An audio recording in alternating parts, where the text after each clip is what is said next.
আসসালামু আলাইকুম।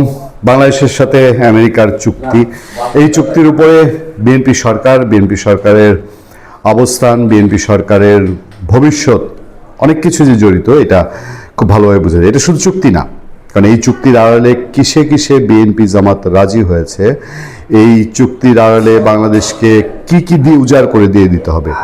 আমরা ইতিমধ্যে আমাদের সম্মানিত অতিথি আইনজীবী মহসিন রশিদ, তার শো যারা দেখেছেন, তিনি পুরো আদ্যপান্ত জানিয়েছেন এই চুক্তিতে বাংলাদেশ প্রায় 1500 পণ্যের যুক্তরাষ্ট্রকে বাংলাদেশে শুল্কমুক্ত অগ্রাধিকার দিবে, যাতে করে খুব সহজেই অনুমান করা গেছে যে বাংলাদেশের কৃষি এবং বাণিজ্যের অনেকটা জায়গায় যুক্তরাষ্ট্র খুব সহজ অ্যাক্সেস পাবে। তার বিনিময়ে বাংলাদেশ যা পাবে সেটা বিশ্লেষকরা বলছেন যে অন্তত অর্থনৈতিক দিক থেকে বাংলাদেশের লাভের চেয়ে আমেরিকার লাভ বেশি। কেন এরকম করেছে, কি লাভে ডক্টর ইউনূস করেছে এবং এর আড়ালে আর কি কি মেনে নিয়েছে, মানে যেখানে গোপনীয়তা সেখানেই তো রহস্য।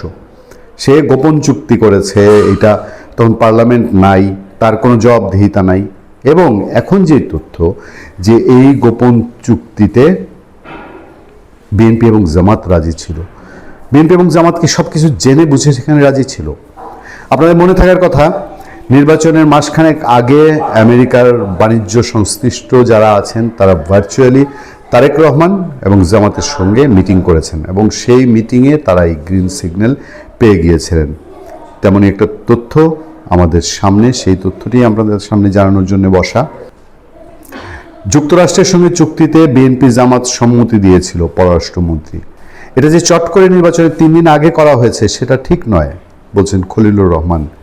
সেই আমেরিকার পল কাপুরের সাথে যুক্তরাষ্ট্রের সঙ্গে বাণিজ্য চুক্তি করার আগে এ বিষয়ে দুই রাজনৈতিক দল বিএনপি ও জামাত থেকে সম্মতি আসার কথা বলেছে।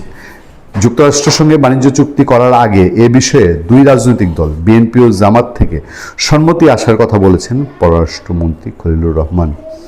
তিনি এটার নাটের গুরু ছিলেন বলেই অনেকে মনে করে এবং তার এটা ভালোই জানা আছে।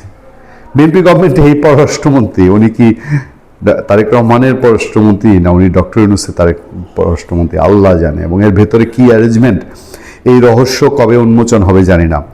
যুক্তরাষ্ট্রের দক্ষিণ ও মধ্য এশিয়ার সহকারী পররাষ্ট্রমন্ত্রী পল কাপুরের সঙ্গে বৈঠকের পর ব্রিফিংয়ে এসে খলিলুর রহমান বলেন, ইউএস স্টেট রিপ্রেজেন্টেটিভ আমাদের প্রধান দুটি দলের প্রধানের সঙ্গে নির্বাচনের আগেই কথা বলেছেন এবং তারাও এতে সম্মতি দিয়েছেন।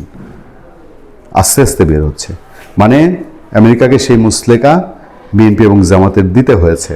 সুতরাং এমন না যে এইটা আমরা অন্ধকারে আছি। পাবলিক যা যেখানকার যে ছাতু, ক্ষমতার মসনদের জন্য ইউনূস চুক্তি করে দিয়েছে, আর ক্ষমতার মসনদের জন্য জামাত এবং বিএনপি এই যে আমি তুমি নির্বাচনে তারা এইটা মেনে নিয়েছে। অন্তর্বর্তী সরকারের সময় চুক্তি করার ক্ষেত্রে বিশ্লেষকদের সমালোচনার মধ্যে এমন তথ্য দিলেন পররাষ্ট্রমন্ত্রী। মোহাম্মদ ইউনূসের নেতৃত্বাধীন ওই সরকারে জাতীয় নিরাপত্তা উপদেষ্টার দায়িত্ব থেকে বিএনপির নতুন সরকারে পররাষ্ট্রমন্ত্রী হয়েছেন খলিলুর রহমান। চুক্তির আগে যুক্তরাষ্ট্রের সঙ্গে দর কষাকষিতে বাংলাদেশের তরফে প্রধান ভূমিকায় থাকা খলিলুর রহমান বলেছেন, এই ডিলটা কিন্তু ঠিক 3 দিন আগে শেষ হয়েছে তা নয়। চুক্তি হওয়ার ঘটনাক্রম তুলে ধরে তিনি বলেন, 1 বছর আগে 2025 সালের ফেব্রুয়ারিতে প্রথম তাদের সঙ্গে আমাদের বাণিজ্য ঘাটতি নিয়ে কথা বলা বলি। এই রিসিপ্রোকাল ট্যারিফ আরোপ করা হয় সম্ভবত এপ্রিল মাসে এবং তারপর থেকে এই আলোচনা শুরু হয়। এপ্রিল থেকে জুলাই টানা আলোচনা চলেছে, শুধু আমাদের না আরও অনেক দেশের সঙ্গে। সেই আলোচনার পরে কিন্তু আমরা 20% পেয়েছিলাম, আপনাদের হয়তো খেয়াল আছে। সেই সময় মোটামুটিভাবে এগ্রিমেন্টটা হয়ে গিয়েছিল, মানে বলতে যাচ্ছে 2025 সালেই মোটামুটিভাবে এই এগ্রিমেন্ট হয়ে গিয়েছিল। এরপর যুক্তরাষ্ট্রে তুলা বা সুতা দিয়ে তৈরি পোশাক রপ্তানির উপর 0% পাল্টা শুল্ক এবং রুলস অফ অরিজিন নিয়ে আলোচনার সময় লাগার কথা বলেন পররাষ্ট্রমন্ত্রী। তিনি বলেন, একটা হচ্ছে আমরা তাদেরকে বলেছিলাম যে আমেরিকান কটন দিয়ে তৈরি বা আমেরিকান ম্যানমেড ফাইবার দিয়ে তৈরি যে পোশাক আমরা তাদের কাছে পাঠাবো, সেইখানে আমরা 0 রেসিপ্রোকাল ট্যারিফ চাই, সেইটা করতে তাদের সময় লেগেছে, এটা কিন্তু আমাদের স্বার্থে। আর দ্বিতীয় হচ্ছে রুলস অফ অরিজিন, তাতেও তারা সময় নিয়েছেন। এগ্রিমেন্ট আমরা করে রেখেছিলাম জুলাইয়ের 31 তারিখে এবং 1 তারিখে আমরা 20% পেয়েছিলাম। সুতরাং এটা যে চট করে নির্বাচনের 3 দিন আগে করা হয়েছে তা ঠিক নয়। যুক্তরাষ্ট্রের প্রেসিডেন্ট ডোনাল্ড ট্রাম্প দ্বিতীয় মেয়াদে ক্ষমতা আসার পর 2025 সালের 2 এপ্রিল এই শুল্ক টুল্ক বাড়িয়েছিল, এইসব ইতিহাস বলা হচ্ছে। তার মানে বিষয়টা কি? বিষয়টা হচ্ছে যে আমেরিকার সাথে যা হয়েছে এবং দেশ বিরোধী কিছু হয়ে থাকলে সেটার দায় বিএনপির কাঁধেও আসছে, নাকি খলিলুর রহমান যে ডক্টর ইউনূস আমি আমার দোষ নাই, বিএনপিকেও আমরা এখানে সাথে নিয়ে নিয়েছি, জামাতকেও সাথে নিয়ে নিয়েছি, দোষ দিলে আমাদের সবাইকে দেন? ভালো থাকবেন, সুস্থ থাকবেন। আপনার সাথে আমি আতিক রহমান, পূর্ণিয়া।